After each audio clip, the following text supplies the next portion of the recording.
Ատմետալսը հենց առաջի օրվանից սկսել է ապօրինի գործողություններով։ Ուրեմն 12 թվին կազմակերպել է մամուլի ասուլիս ներողություն, լսում կոչված, հենց Տաշտունում։ Եվ վերջում եզրակացության մեջ գրված է, որ համաձայնեցին հանքավայրի շահագործման եւ ֆաբրիկայի կառուցման հետ։ Ուրեմն ես հավատացնում եմ, որ այդ օրերին նրանք ընդհանրապես որևէ փաստաթուղթ չեն ունեցել, որևէ փաստաթուղթ, ոչ մի նախագիծ։ Նրանք հենց միանգամից սկսել են Սարի կատարի ոչնչացումը, դա Մեղրու լեռնաշղթայի այդ ջրագոյացման համակարգն է, եւ այդ նույն թափով շարունակում են։ Ուրեմն այս հարցով դիմել ենք Հանրապետության գլխավոր դատախազ Աղվան Հովսեփյանին հուլիս ամսին։ Գրել ենք, որ բացարձակ ապօրինի է, գլխավոր դատախազին ուղարկած նամակում նաեւ նշված է եղել, որ բնապահպանության նախարարությունը նույնպես գտնում է հենց պաշտոնական գրությամբ, որ ապօրինի գործողություն է, նույնը եւ քաղաքաշինության նախարարությունը, որտեղ գրված է, որ առանց որևէ իրավական փաստաթղթերի կամ մայական գործողություն։ Եվ գրել ենք, որ հիմա նրանք Տաշտուն գետը արդեն աղտոտել են, ջրագոյացման համակարգի վերին նիշում արդեն ավերածություններ են սկսել եւ կառուցում են ֆաբրիկա, եւ հանքավայրը արդեն մասնագիտորեն շահագործում են, եւ գրել ենք, որ պատասխանատվության կանչել նրանց եւ պատժել։ Եվ պատկերացնեք, ինչ պատասխան ենք ստանում, մոտավորապես 4 էջանոց պատասխան։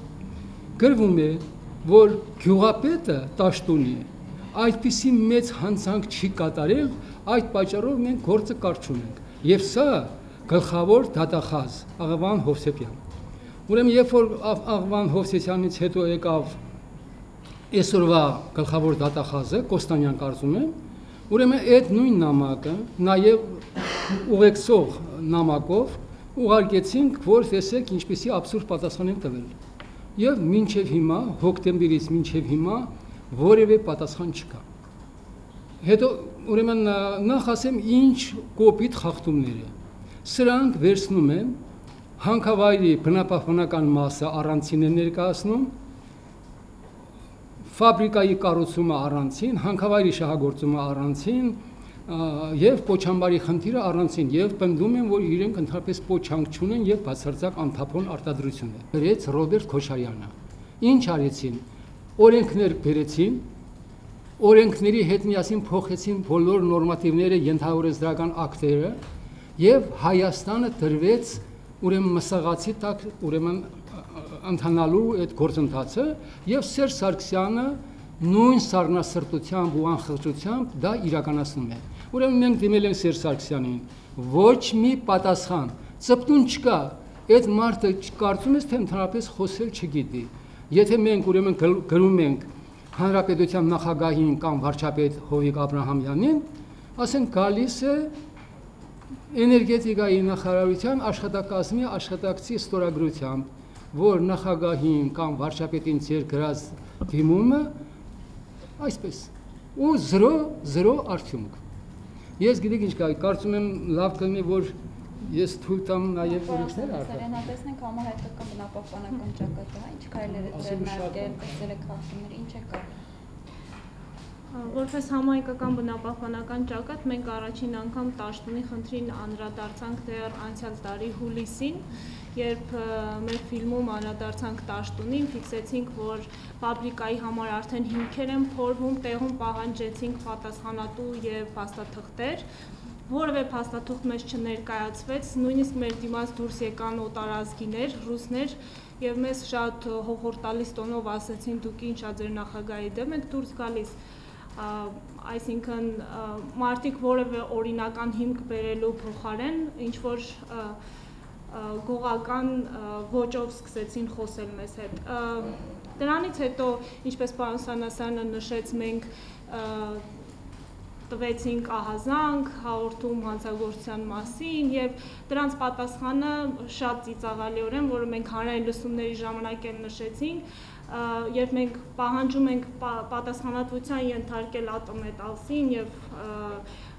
ի վերջո ֆիքսել այս օրինախախտումների մասին, նրանք ընդհանրապես պատասխանում են, որ մենք գտանք, որ գյուղապետի մեղքը այնքան էլ մեծ չէ եւ դրա պատճառով, դրա հիմքով մենք կարճում ենք գործը։ Դա պարզապես ծիծաղելի էր եւ գյուղապետը երբ ընդդիմացավ, մենք պարզապես այդ թուղթը, որ ֆիքսված էր այդ ամենը, ներկայացրեցինք իրենց։ Հանրային լսումների հետ կապված իմ կարծիքով դրանք արդեն վերածվել են թատրոնի Հայաստանում։ Ուղղակի իշխանությունը եւ հանքարդյունաբերողները յուրացրել են հանրային լսումների ամբողջ մեխանիզմը, խաղի կանոնները ամբողջությամբ տիրապետում են եւ իրենցով են անում հանրային լսումները, ինչպես մենք տեսանք թե Տաշտունում, թե Ամուլսարում, բերում եւ դալիճները լցնում են մարդկանցով, ովքեր կամ արդեն հանքում են աշխատում, կամ իրենց համակարծիքն են, գնդեվազում սարսափելի իրավիճակ էր, երբ գնդեվազիկ ուղղակի մնացել էին ոտքի եւ միջանցքում բողոքում էին, որ հանրային լսումը ժամը 10-ին է, իսկ 7:30-ից դալիճ այնքան լիքն է, որ նրանք ուղղակի դալիճ չեն կարողանում մտնել։ Սա է իրավիճակը եւ հանրային լսումներում որևէ անաչառ կարծիք լսել եւ համայնքների կարծիք լսել, այլևս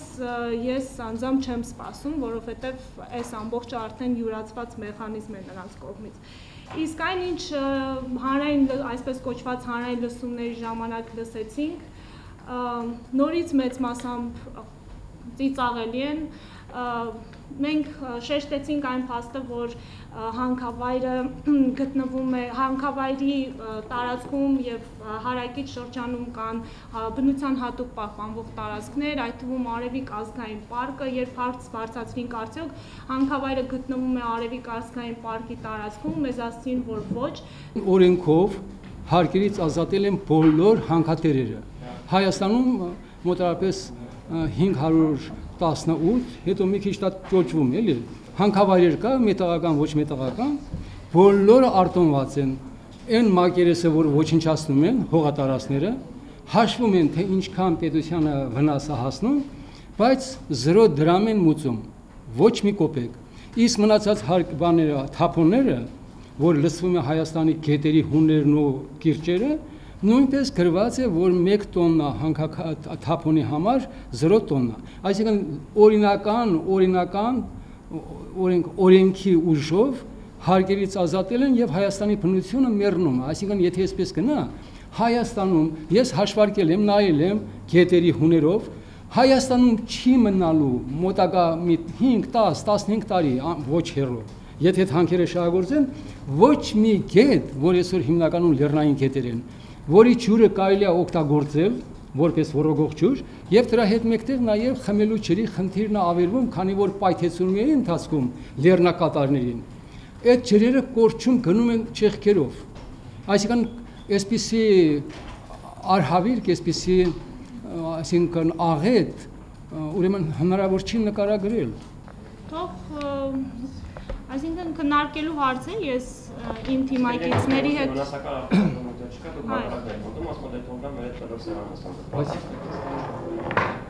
կարող ենք նստել եւ քննարկել, ինչու ոչ, բայց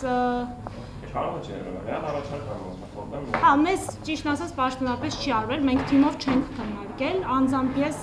ոչ մի խնդիր չեմ տեսնում, մինչև հիմա ճիշտն ասած եղել է, երբ որ Lydian International-ի հետ միասին մեզ հրավիրեցին ասուլիս եւ նրանք չեկան։ Հետո բնապահպանության հետ եւ հենց Ամուսարի հարցով։ Հետո բնապահպանության նախարարության հետ մեզ հրավիրեցին ասուլիսի եւ ելի մենք մենակ մնացինք ասուլիսին։ Եթե հիմա ինչ-որ բան է փոխվել եւ իրենք ասելու բան ունեն, հանքարդյունաբերողը երբ որ ասում է, որ բնության, մարդկանց առողջության, ջրերի, ամեն ինչի վրա ազդեցությունը 0 է եւ ինքը պնդում է դա, ճիշտ ասած, այստեղ երևի խոսելու բան կա, կարող ենք խոսել։ Ներողություն, սկսեմ իմանալ դուք ներկայացնում եք բանը, հա։ Շատ լավ, ուրեմն հետեւյալն է։ Եթե Ամուսարի այդ շահագործողը, այդ Lydian International-ը մտածում է ինչ-որ համագործակցության մասին, առաջինը պետք է գողությունից հրաժարվի։